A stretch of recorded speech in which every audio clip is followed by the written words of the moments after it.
காயம் யாவும் தன்னாலே ஆறி போகும் மாயம் என்ன பொன்மானே பொன்மானே.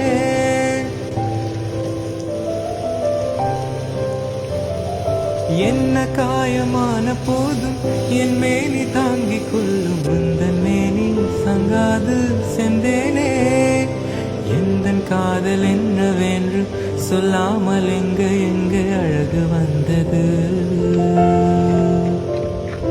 எந்தன் சோகம் உன்னை தாக்கும் என்றென்றும் போது வந்து அழகு நின்றது. மனிதனுனது கொல்ல இது மனித காதல் அல்ல, அதையும் தாண்டி புனிதமானது. அபிராமியை தாளாட்டும் சாமியே நான் தான்.